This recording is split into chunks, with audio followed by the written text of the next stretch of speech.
Uniclac.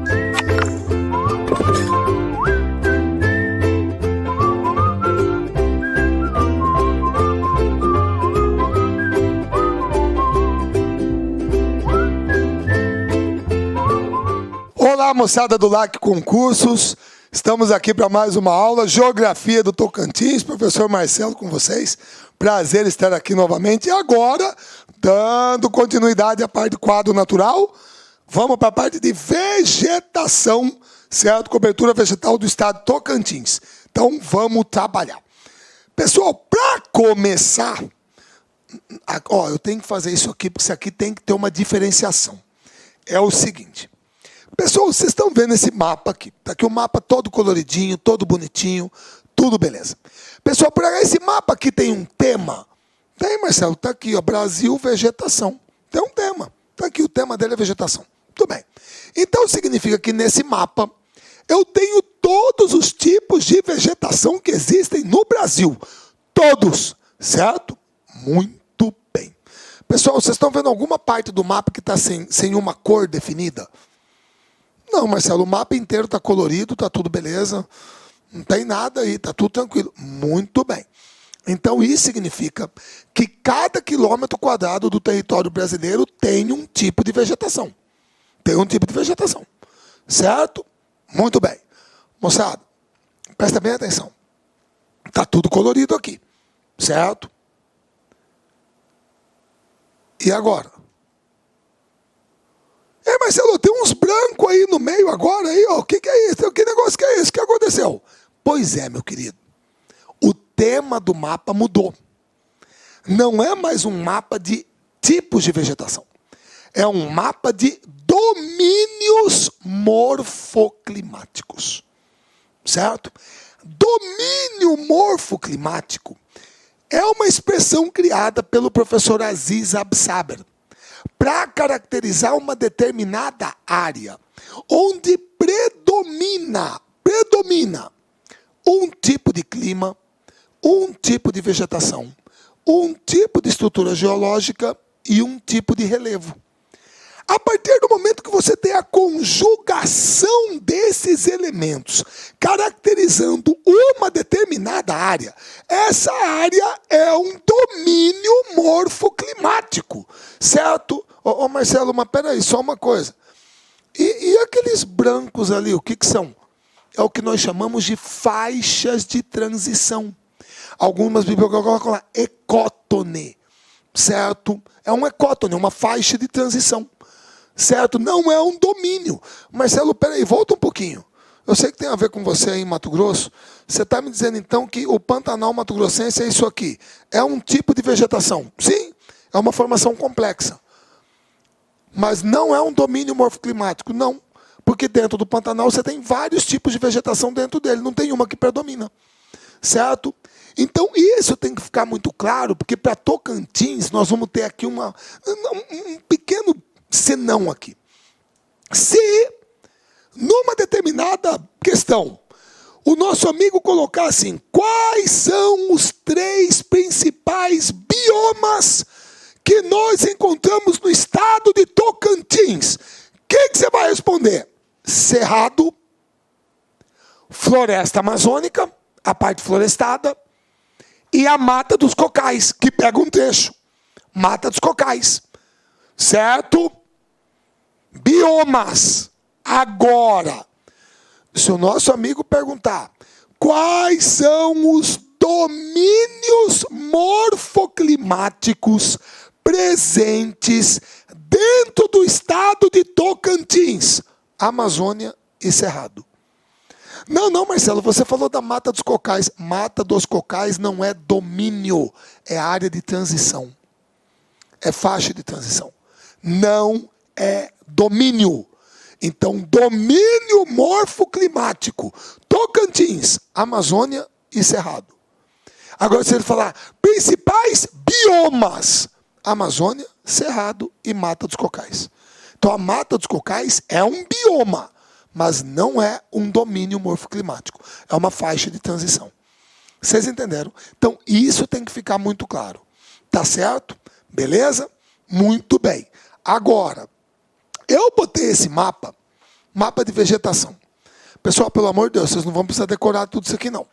Porque todas essas descrições aqui, ó, floresta densa, floresta ombrófila, floresta subdecidual, certo? Floresta aluvial, não precisa, certo? Isso aqui é uma descrição muito pormenorizada de todos os tipos de vegetação que você tem dentro do estado de Tocantins, certo? O que nós vamos trabalhar é com o quê? Com isso aqui. Primeiro, cerrado. Pessoal, como vocês estão vendo, o Cerrado ocupa uma parte muito centralizada do território brasileiro. Provavelmente é o domínio morfoclimático que está presente na maior quantidade de unidades da federação. Certo? O Cerrado, além de aparecer nessa área, que é a área nuclear dele, você ainda encontra manchas esparsas dele no Amapá, Roraima e Amazonas. Manchas, mas a área nuclear dele, núcleo, é essa aqui. Certo? São aproximadamente 2 milhões de quilômetros quadrados, que correspondem a 22% do território nacional. É o segundo maior bioma da América do Sul, só perde para a Amazônia. Certo? Pega os estados de Goiás, Tocantins, Mato Grosso do Sul, Minas Gerais, Bahia, Maranhão, Piauí, Rondônia, Paraná, São Paulo e Distrito Federal. Olha o tanto. E manchas esparsas no Amapá, Roraima e Amazonas. Certo? Beleza? Não à toa, devido à sua posição centralizada, o Cerrado é chamado de a caixa d'água do Brasil. Por quê?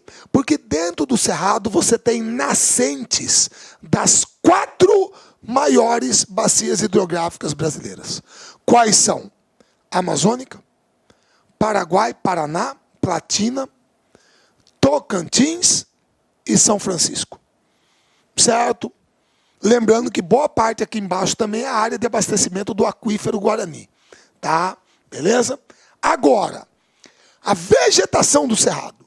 Pessoal, o Cerrado, ele é formado por 2 estratos vegetais distintos. Marcelo, como é que é isso? Gente, é o seguinte. Se eu perguntar assim para você, escuta, você tem conta em banco? Você fala, tenho, Marcelo, eu tenho conta em banco. Você já tirou extrato bancário? Já tirei, tiro direto. Escreve com X ou com S? Com X, pô. Como é que você sabe? Porque está escrito no papel, porra nenhuma. Fala sério. Como é que você sabe que extrato bancário é com X? Marcelo, você falou agora há pouco, é o prefixo. Eu estou tirando o papel da máquina, extraindo. Então é extrato com X, é extrato bancário. Muito bem, tá vendo? Agora, o que é extrato com S? Porque eu estou dizendo aqui que são 2 extratos vegetais distintos. O que é extrato com S? Marcelo, se alguém, por exemplo, me falar sobre a estratificação da sociedade brasileira, é com S? É com S. E o que eu entendo que é isso? Eu acho que você está entendendo que é a divisão da sociedade brasileira em classes. A, B, C, D, E. Entendi. Então, quando alguém fala estratificar, é como se fosse dividir em camadas, não é isso? Exatamente. Então, como você está vendo, são 2 estratos vegetais distintos.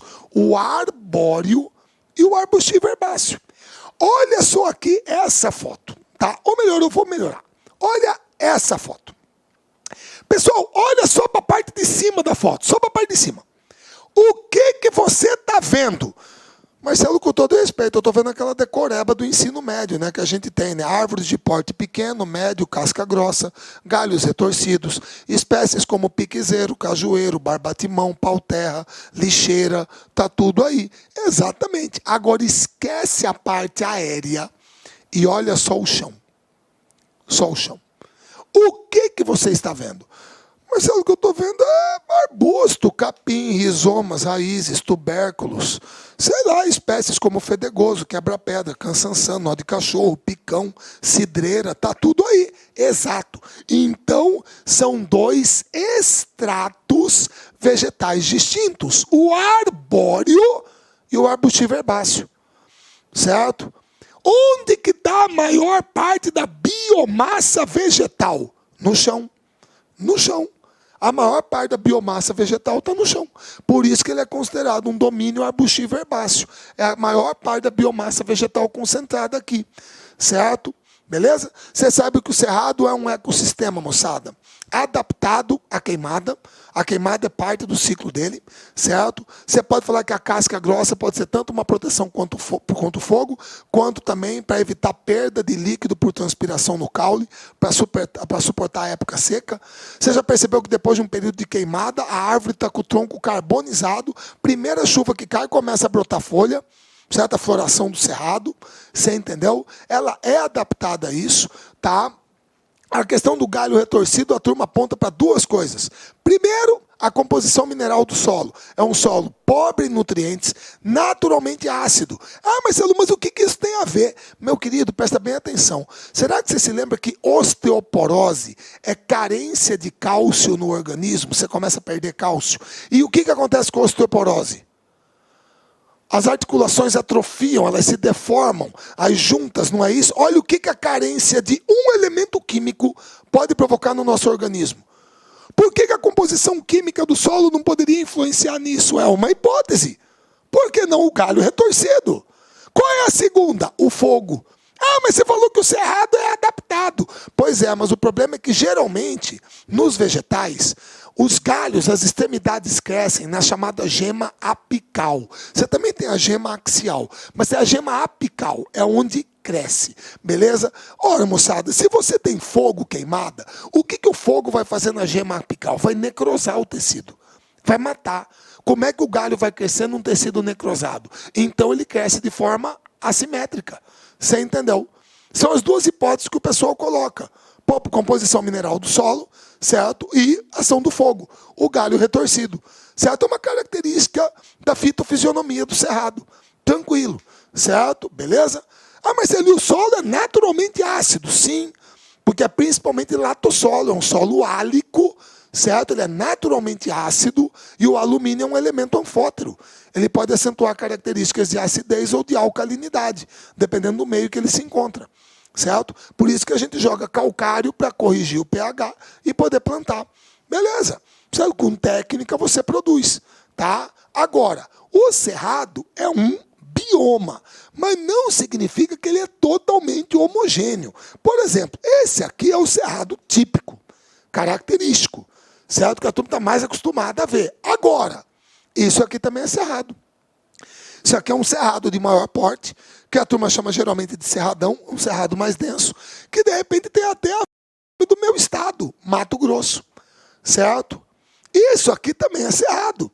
Pessoal, se você estiver perdido no meio do cerrado, morto de sede, está procurando água, qual a primeira árvore que você procura? Buriti. Onde você tiver um monte de buriti junto, pode ir para lá. Provavelmente é um rio, ou uma nascente, ou você tem alguma coisa úmida ali. Você entendeu? Como gosta. Isso aqui é o que nós chamamos no cerrado de uma vereda. Aí você lembra de Guimarães Rosa, Grande Sertão, veredas, certo? Então é um ecossistema dentro do bioma cerrado, certo? Esses aqui são chamados campos sujos. Você percebe que tem uma vegetação gramínea, mas árvores de pequeno porte. Agora, esses são os campos limpos, que você também encontra no bioma cerrado. Certo? Então, todas essas feições estão presentes dentro dele. Tudo bem? Ah, mas ele dentro do estado do Tocantins tem. Claro que tem, todas elas. Certo? Agora, uma coisa que você não pode esquecer. Moçada, o cerrado, hoje, dentro da questão ambiental, o pessoal das ONGs, certo? Conservacionista, o cerrado é considerado pelos ambientalistas um hotspot. O que é um hotspot? Hotspot, tradução, é ponto quente.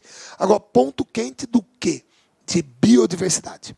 Moçada, hotspot é um bioma que já foi muito degradado, muito agredido, muito devastado, mas no pouco que sobrou dele, a biodiversidade é enorme.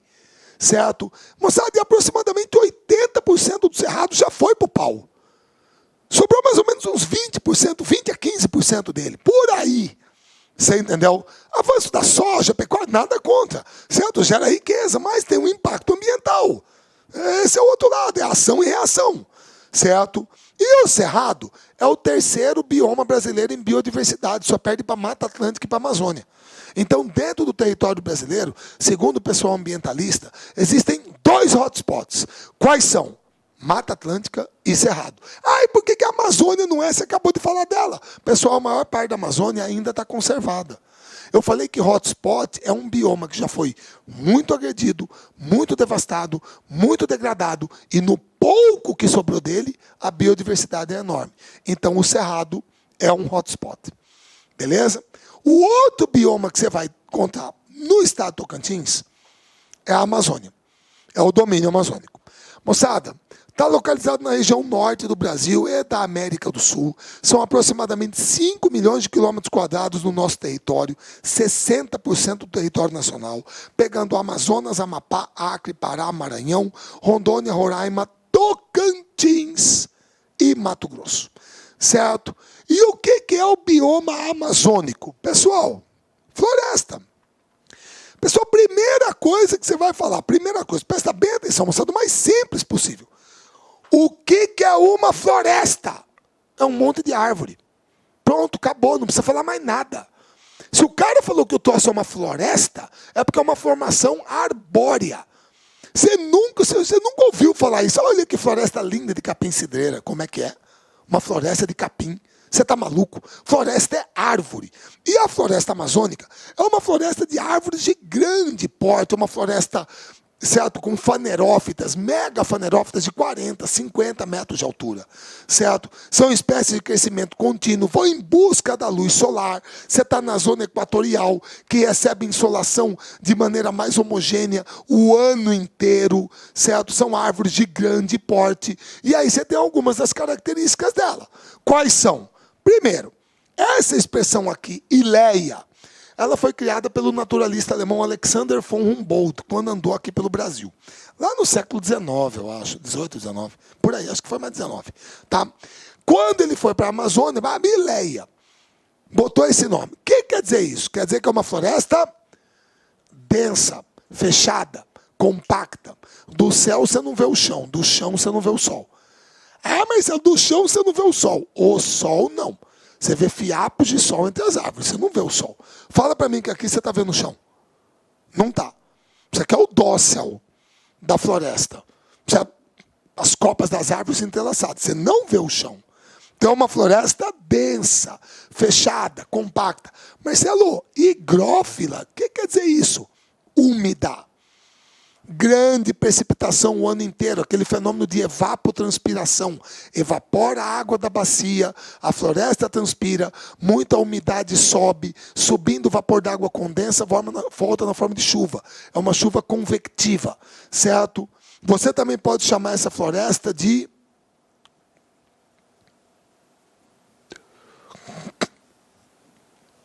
ombrófila. É uma floresta pluvial, chuva. Você entendeu? Marcelo, heterogênea. Milhares e milhares de espécies vegetais diferentes. Certo? Beleza? Como que a turma traduz isso numa palavra da moda? Biodiversidade.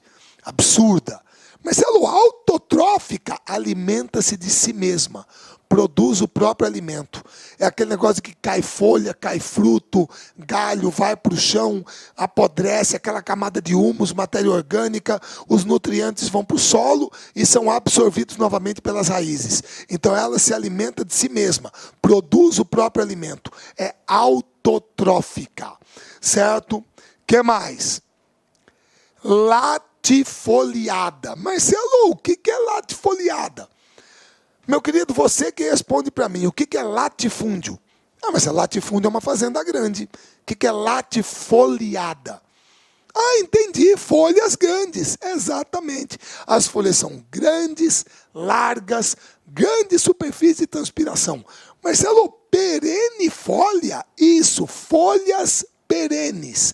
Ela é verde o ano inteiro. Não tem aquele negócio de cair folha no outono e inverno. Para! Isso aqui é quente o ano inteiro, uma floresta equatorial, tropical, certo? Então ela é perennifolia, sempre verde, certo? Isso é a Amazônia, que está presente no extremo norte de Tocantins. A maior parte de Tocantins é cerrado. A Amazônia está presente na parte extremo norte ocidental, principalmente na fronteira com o Pará. e um trecho de Mato Grosso. É ali que ela está. Beleza? Tudo bem? Agora, esse aqui é o terceiro bioma. É a Mata dos Cocais. A Mata dos Cocais também está no extremo norte de Tocantins, só que do lado oriental, na fronteira com o Maranhão. É ali, beleza? É isso aqui. A Mata dos Cocais, moçada. A Mata dos Cocais é uma zona de transição entre a Amazônia e a Caatinga, e também com o Cerrado aqui embaixo. Presente nos estados do Maranhão, Piauí, Ceará, norte do Tocantins e parte do Pará. A Mata dos Cocais é relativamente homogênea. Por quê? Porque você tem um predomínio de palmáceas. Cuidado que isso aqui é uma outra palavra agora para palmácea, tá? Arecácea. É a mesma coisa. É palmeira. Como carnaúba, babaçu, oiticica, buriti. O predomínio é da carnaúba e do babaçu. Certo? Beleza? A vegetação da Mata dos Cocais é composta de florestas tropicais e amazonenses secundárias, ou florestas reconstituídas pós-desmatamento. Quais são as características? A maioria das árvores são babaçu e carnaúba, principalmente essas duas. As outras duas aqui em menor quantidade. Certo? A biodiversidade de espécies de palmeiras, como o açaí, na porção oeste do bioma, mais perto do Tocantins. Folhas das palmeiras são grandes e finas e nas menores altitudes são ricas em espécies nativas de arbustos, onde você tem uma altitude menor, certo? E qual é o aproveitamento ali? Moçada, do babaçu, você pode fazer biocombustível, óleo, ração e palmito, certo? Você pode tirar o óleo do babaçu usado para fazer cosmético também. Buriti, doces, óleo, produtos de beleza e artesanato. Carnaúba, laxante, cera, você tira da folha, componentes eletrônicos, produtos alimentícios, madeira, usada em construção e adubação. Oiticica, biocombustível, produtos de beleza e higiene. Então, esses três biomas principais são os que caracterizam o estado de Tocantins. Marcelo, mas vamos supor que o cara pergunte o principal, o mais extenso, que predomina. Meu querido, numa palavra, Cerrado. Tranquilo. Tranquilo. A Amazônia e Mata dos Cocais só no extremo norte do estado. Do lado ocidental é o lado mais amazônico. Do lado oriental é o lado da Mata dos Cocais. Agora o resto do estado, principalmente Cerrado, com aquelas feições que eu mostrei para vocês. O Cerrado Lato Senso, certo? Cerradão, campos sujos, campos limpos. Você entendeu? Você vai encontrar. Mas é bioma cerrado. Tá? E outra. Não vai se perder nessa expressão aqui, moçada. Pessoal, quando alguém fala mata ciliar ou mata de galeria, é uma coisa só, é mata de beira de rio. É mata de beira de rio. A grande diferença é a seguinte. Pessoal, qual é a função dos cílios? Marcelo, proteger os olhos, exatamente. Então essa mata funciona como uma proteção. Para quem? Para o rio. Porque se você tirar isso aqui, os processos erosivos vão começar a se acentuar aqui, você vai ter um assoreamento do curso d'água. Certo? O problema é que vocês estão vendo que as copas das árvores desse lado não vão se juntar com as copas das árvores desse lado por cima do rio. Então, quando eu tenho isso aqui, mata de um lado, mata do outro, o que é? É mata ciliar. Beleza. Agora, quando eu tenho rios de menor porte, é muito comum as copas das árvores de um lado se juntarem com as do outro por cima do rio. Aí você forma uma galeria. Então, mata ciliar e mata de galeria é mata de beira de rio. Só isso. A grande diferença é essa questão do porte do rio, que permite a formação da galeria por sobre o curso dele. Vocês entenderam? Ah, isso aqui eu também encontro. Claro que encontra. Em beira de rio, você encontra isso no Brasil inteiro, grosso modo. Certo? É muito comum. Tá ok? Beleza? Então, essas são as feições de vegetação que vocês encontrarão dentro do estado de Tocantins. São as mais importantes. Tá ok? Beleza. Pessoal, ficou faltando a parte de clima e os outros tópicos que a gente vai abordar nas aulas subsequentes. Tá ok? Vejo vocês na nossa próxima aula. Um grande abraço a todos. E até lá.